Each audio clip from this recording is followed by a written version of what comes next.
ओम शांति। 22 जून 2026 की मुरली है। मुख्य रूप से बाबा ने कहा, बाबा का विचार चलता, समय बड़ा नाजुक होता जाता। बच्चों को अविनाशी ज्ञान रत्न लेने बाप के पास आना ही है। इतने ढेर बच्चे कहाँ आकर रहेंगे? कितने मकान बनाने पड़ेंगे? शिव बाबा कहते वेट एंड सी। आगे कहा, ड्रामा के हर राज को जानते हुए किसी भी बात की फिक्र नहीं करनी है। पढ़ाई पढ़ते रहना है। मन मना भव होकर कर्मातीत बनने का ख्याल रखना है। स्वयं को सतो प्रधान बनाना है। हम आत्माएं शिव बाबा की संतान आपस में भाई भाई है। शिव बाबा से वर्षा ले रहे हैं। इस खुशी में रहना है। अब सुनते हैं महावाक्यों को विस्तार से। बाबा ने कहा, मीठे बच्चे, बाप आए हैं तुम बच्चों की खिदमत करने। तुम भी बाप समान बन सबकी खिदमत अर्थात सेवा करो। प्रश्न है, ब्रह्मा बाप का कौन सा एक विचार चलता जिस पर शिव बाबा कहते वेट एंड सी, फिक्र मत करो? उत्तर, बाबा का विचार चलता, समय बड़ा नाजुक होता जाता। बच्चों को अविनाशी ज्ञान रत्न लेने बाप के पास आना ही है। इतने ढेर बच्चे कहाँ आकर रहेंगे? कितने मकान बनाने पड़ेंगे? शिव बाबा कहते वेट एंड सी। कल्प पहले जैसे आकर रहे थे वैसे ही रहेंगे। तुम फिक्र मत करो। तुम सिर्फ पढ़ते रहो। मन मना भव। तुम्हें कर्मातीत बनने का पुरुषार्थ करना है। गीत है, तुम्हें पाके हमने जहाँ पा लिया। ओम शांति। बाप भी कहते हैं बच्चे ओम शांति। और क्या कहेंगे? बच्चों को कहते हैं बच्चे ओम शांति। तत्वम, हे बच्चों, तुम भी शांत स्वरूप हो। तुम भी मास्टर पतित पावन हो। ऐसे और कोई कह नहीं सकेंगे। कहा जाता है जैसे काग वैसे बच्चे। तुम बच्चे भी जानते हो जैसे बाबा वैसे हम। बाप कहते हैं मैं ज्ञान का सागर हूँ। तुम बच्चे भी समझेंगे हम मास्टर ज्ञान सागर है। गोया नदियाँ ठहरे। सागर के बाल बच्चे भी होंगे ना। बड़ी बड़ी नदियाँ भी है। बड़े बड़े तालाब, बड़े बड़े सरोवर भी है। वो है जड़, तुम हो चैतन्य। सागर से ही निकले हुए हैं। कई बच्चे भी इन बातों को समझते नहीं हैं, क्योंकि पढ़ी लिखी तो बच्चियां हैं नहीं। बाबा ने एक बार पूछा था, चीनी किससे बनती है, गुड़ किससे बनता है? तो बोला, लाल गन्ने से गुड़ बनता है, सफ़ेद गन्ने से चीनी बनती है। बेचारी पढ़ी हुई तो है नहीं। अब तुमको कितनी बड़ी बातें समझाते हैं। पानी के सागर से पानी की ही नदियाँ निकलती है। मनुष्य बहुत बढ़ते जाते तो पानी भी बहुत चाहिए ना। कितने कैनल्स आदि बनाते रहते हैं।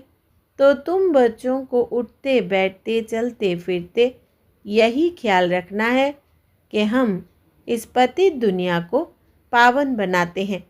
गीत में भी कहते हैं, बाबा हम आपसे विश्व की बादशाही का वर्षा लेते हैं। यह हमसे कोई छीन नहीं सकेगा। 21 जन्म यह राजाई कायम रहेगी। बेहद का बाप आकर बेहद का राज्य भाग्य देते हैं। राज्य भाग्य चलाने के लायक बनाते हैं, पवित्र बनाते हैं। बुलाते भी है, हे पतित पावन आओ। यह कोई श्री कृष्ण को नहीं बुलाते हैं, निराकार भगवान को बुलाते हैं। जब कहते हैं हे पतित पावन, तो श्री कृष्ण बुद्धि में याद नहीं आता है, परमात्मा याद आता है। बाप आकर हर एक बात समझाते हैं। अभी तुम बच्चे सम्मुख बैठे हो। यह कोई साधु संत नहीं है। तुम जानते हो निराकार शिव बाबा इस ब्रह्मा तन में प्रवेश कर हमको पढ़ाते हैं। गायन भी है, परम पिता परमात्मा ब्रह्मा तन द्वारा आदि सनातन देवी देवता धर्म की स्थापना करते हैं। विनाश स्थापना के बाद ही हुआ है। इससे सिद्ध है कि पुरानी दुनिया में आते हैं। ब्रह्मा द्वारा स्थापना नई दुनिया की, शंकर द्वारा अनेक धर्मों का विनाश। सतयुग में एक धर्म था, अभी तो अनेक धर्म है। एक धर्म वाले देवी देवताओं की निशानी चक्र आदि है। इन लक्ष्मी नारायण को कहते ही है विश्व का मालिक।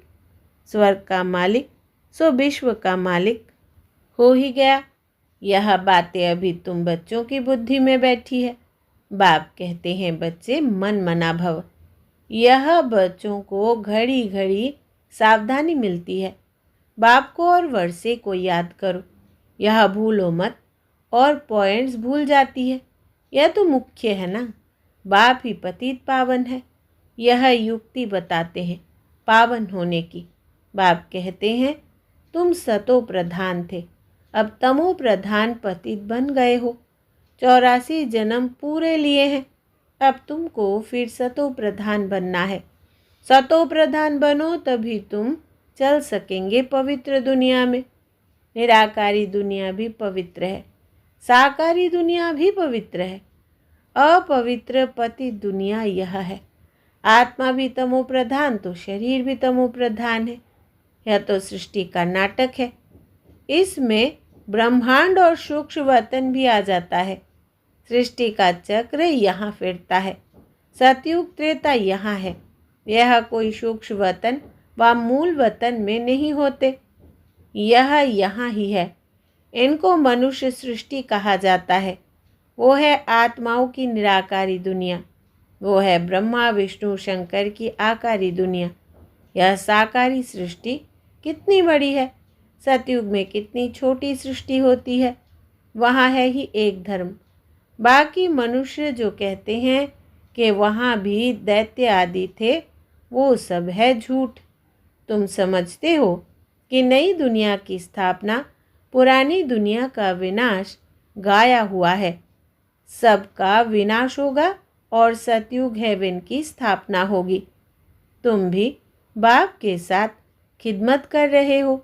बाप भी आते ही है बच्चों की खिदमत करने। यह है बेहद का बाप। देखते हैं हमारे बच्चे बहुत दुखी है तो ज़रूर तरस पड़ेगा ना। वो है ही रहमदिल बाप। अभी तो सारी दुनिया में अशांति है। एक बाप के सिवाय और कोई शांति दे न सके। हठ योगी भी अथाह है। आत्मा के लिए कह देते वो निर्लेप है। मनुष्यों को उल्टी बातें सुना देते हैं। वास्तव में आत्मा की सफाई चाहिए। आत्मा में ही खाद पड़ी है और किसको पता नहीं है। कहते भी है यह पाप आत्मा है, बहुत पाप करते हैं। यह महात्मा है, पुण्य आत्मा है। ऐसे नहीं कहेंगे महान परमात्मा है। सन्यासियों के लिए कहेंगे पवित्र आत्मा है, क्योंकि सन्यास किया हुआ है। अब बाप समझाते हैं आत्मा को पवित्र बनाने वाला सिवाय एक परमात्मा बाप के और कोई हो नहीं सकता। पतित दुनिया में पावन आत्मा कोई हो न सके। अभी सैंपलिंग लगता है, धीरे धीरे वृद्धि होती जाएगी। यह तो छोटे छोटे मठ पंथ आदि टाल टालियाँ हैं, उनमें कोई मेहनत थोड़ी लगती है। अनेक प्रकार के मंत्र देते हैं, किस्म किस्म के मंत्र देते हैं। यह भी वशीकरण मंत्र है, जिससे तुम 5 विकारों पर जीत पाते हो। राम राम का मंत्र जपते हैं, इससे फ़ायदा तो कुछ भी नहीं है। यहाँ तो बाप कहते हैं मुझे याद करो तो तुम्हारे पाप नाश हो जाएंगे, तुम पवित्र आत्मा बन जाएंगे। याद को ही योग कहते हैं। भारत का प्राचीन योग बहुत मशहूर है।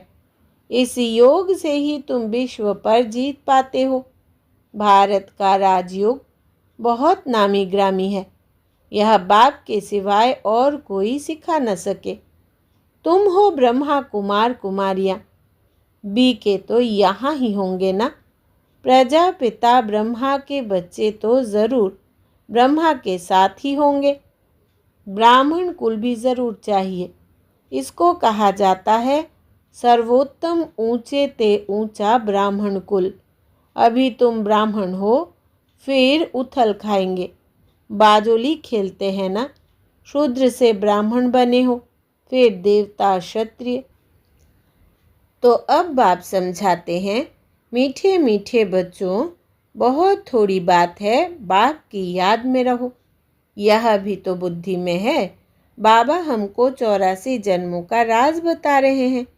84 लाख अथवा 84 जन्मों का हिसाब तो चाहिए ना। कोई को पता नहीं, 84 लाख का तो हिसाब कोई बता न सके। मनुष्य 84 जन्मों का चक्र लगाते हैं। आत्माएं ऊपर से आती है पाठ बजाने के लिए। सतयुग से लेकर कलयुग अंत तक आती ही रहती है। हर एक अपना अपना पाठ बजाते रहते हैं। इन बातों को मनुष्य मात्र नहीं जानते, एक बाप ही जान सकते हैं। मनुष्य को कभी परम पिता गॉड फादर नहीं कहा जाता। गॉड फादर कहने से फिर निराकार शिव तरफ बुद्धि जाती है। जीव आत्मा का बाप तो होगा ना। आत्मा एक शरीर छोड़ दूसरा लेती है। निराकार बाप का नाम शिव है। तुम्हारा भी एक ही नाम है आत्मा। फिर शरीर में भिन्न भिन्न नाम पढ़ते हैं। परम पिता परमात्मा भी शरीर में आकर ज्ञान सुनाते हैं।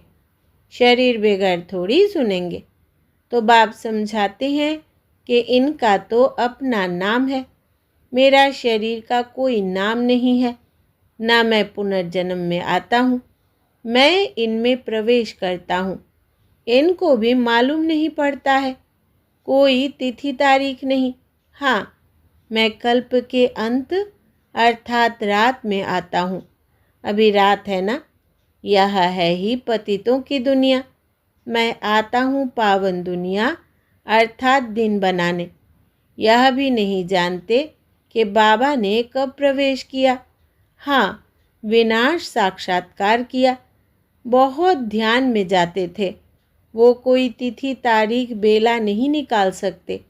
श्री कृष्ण को भी पूजते हैं।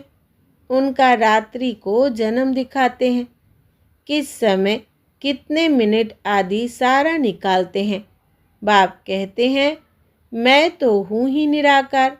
जैसे और मनुष्य जन्म लेते हैं, वैसे मेरा जन्म थोड़ी होता है। मेरा तो दिव्य अलौकिक जन्म है। मैं इनमें प्रवेश करता हूँ, फिर चला जाता हूँ। बैल पर सारा दिन सवारी थोड़ी करते हैं। मुझे जिस समय बच्चे याद करते हैं, मैं हाजिर हूँ। बाप आकर बच्चों से मिलते हैं, गुड मॉर्निंग करते हैं। जैसे मनुष्य एक दो में मिलते हैं, राम राम व नमस्ते कहते हैं। यह तो रूहानी बेहद का बाप समझाते हैं। मैं तुम सब बच्चों का बाप हूँ। तो शिव बाबा की संतान तुम सब आत्माएं भाई भाई हो।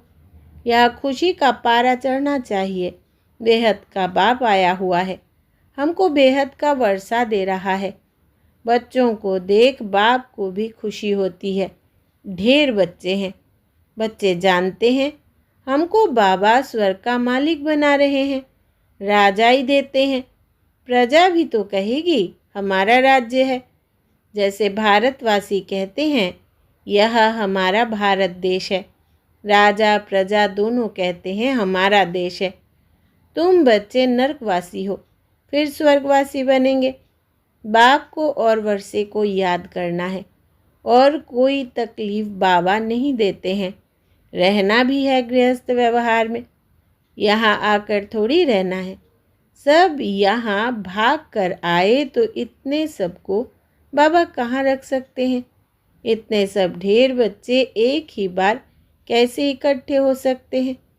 सब सेंटर्स के बच्चे एक ही बार इकट्ठे मिल कैसे सकते हैं। कहाँ ठहर सकेंगे, मुश्किल है ना। दिन प्रतिदिन बच्चे वृद्धि को पाते रहते हैं। इसकी भी कुछ युक्ति रचनी पड़े। यह सब आस पास वाले मकान लेने पड़ेंगे। मकान वालों से पूछेंगे कितना मांगते हैं। समय पर तो लेना पड़ेगा ना। पैसे की तो कोई बात नहीं। समय बड़ा नाजुक होता जाता है। बाप और बच्चे दोनों अविनाशी है। अविनाशी खजाना बच्चों को देते हैं। बहुत ढेर बच्चों को आना होगा। बाबा विचार करते हैं, इतने ढेर कहाँ आकर रहेंगे। बाबा कहते हैं, तुम फिक्र क्यों करते हो, वेट एंड सी। तुम पढ़ते रहो, मन मना भव। तुम बच्चों को यह ख्याल में रखना है कि अभी हमको कर्मातीत अवस्था में जाना है, सतो प्रधान बनना है, याद से ही पावन बनेंगे। बाबा बात तो बहुत सहज बताते हैं, अति सहज है, सिर्फ बाबा को याद करना है। देखो, गाय के बच्चे को जब माँ याद आती है तो चिल्लाता है ना, वो तो है जानवर। तुम बच्चों ने भी रड़ियाँ मारी ना, आगे चल बहुत चिल्लाएंगे, बहुत याद करेंगे। तुम बच्चे तो अब जानते हो कि बाबा आया हुआ है, विनाश तो होना ही है, नेचुरल कैलेमिटीज आनी है। सब आपस में लड़ते झगड़ते रहते हैं, कितना खर्चा कर बॉम्ब्स बनाते हैं, बहुत पैसा जाता है, खर्चा तो होता है ना। इतना खर्चा कहाँ से लाए, डरते भी है मौत से, फिर भी बम्स बनाना तो बंद नहीं करते। बम्स की लड़ाई चलेगी, अभी बनाते ही ऐसे हैं, जो बम गिरे और मनुष्य मर जाए। चीज़ बनाने में पहले टाइम लगता है, फिर 2 मिनट मोटर, जल्दी जल्दी बनाते जाते हैं। बम्स भी कोई थोड़े बनाएंगे क्या। तुम बच्चे जानते हो इस पुरानी सृष्टि का विनाश होना है। अब बेहद के बाप से वर्षा लेना है। गीता है तुम भारतवासियों का देवी देवता धर्म का शास्त्र। बाकी तो छोटे छोटे हैं, उनका कोई गायन नहीं। ब्राह्मण धर्म है सबसे ऊंच, ब्राह्मणों का काम है कथा सुनाना। तुम कह सकते हो हम ब्रह्मा कुमार कुमारियां हैं, ब्रह्मा के बच्चे, हमको डाडे का वर्षा मिल रहा है। अच्छा, मीठे मीठे सिकिलदे बच्चों प्रति माता पिता बाप दादा का याद प्यार और गुड मॉर्निंग। रूहानी बाप की रूहानी बच्चों को नमस्ते। हम रूहानी बच्चों की रूहानी माता पिता बाप दादा को याद प्यार, गुड मॉर्निंग और नमस्ते बाबा नमस्ते। धारणा के लिए मुख्य सार। पहला, ड्रामा के हर राज को जानते हुए किसी भी बात की फिक्र नहीं करनी है। पढ़ाई पढ़ते रहना है, मन मना भव होकर कर्मातीत बनने का ख्याल रखना है, स्वयं को सतो प्रधान बनाना है। दूसरा, हम आत्माएं शिव बाबा की संतान, आपस में भाई भाई है, शिव बाबा से वर्षा ले रहे हैं, इस खुशी में रहना है। वरदान है, अंतर स्वरूप में स्थित रहे, अपने व बाप के गुप्त रूप को प्रत्यक्ष करने वाले सच्चे स्नेही भव। विस्तार है, जो बच्चे सदा अंतर की स्थिति में अथवा अंतर स्वरूप में स्थित रहे अंतर्मुखी रहते हैं, वे कभी किसी बात में लिप्त नहीं हो सकते। पुरानी दुनिया, संबंध, संपत्ति, पदार्थ जो अल्पकाल और दिखावा मात्र है, उनसे धोखा नहीं खा सकते। अंतर स्वरूप की स्थिति में रहने से स्वयं का शक्ति स्वरूप जो गुप्त है वो प्रत्यक्ष हो जाता है और इसी स्वरूप से बाप की प्रत्यक्षता होती है। तो ऐसा श्रेष्ठ कर्तव्य करने वाले ही सच्चे स्नेही हैं। स्लोगन है, निश्चय और जन्म सिद्ध अधिकार की शान में रहो तो परेशान नहीं होंगे। निश्चय और जन्म सिद्ध अधिकार की शान में रहो तो परेशान नहीं होंगे। ये अव्यक्त इशारे सदा हर्षित रहने के लिए अपनी नेचर को सरल बनाओ, सहनशील बनो। स्वच्छता भी सरलता की निशानी है। जितनी सरलता उतना स्वच्छता होगी, इसलिए सभी को अपनी तरफ आकर्षित करेंगे। सच्चाई और सफाई भी तब होगी जब अपने स्वभाव को सरल बनाएंगे। सरल स्वभाव वाला बहुरूपी भी बन सकता है। ऐसे सरल स्वभावी सदा हर्षित रहते और सर्व को आकर्षित करते हैं। अच्छा, ओम शांति।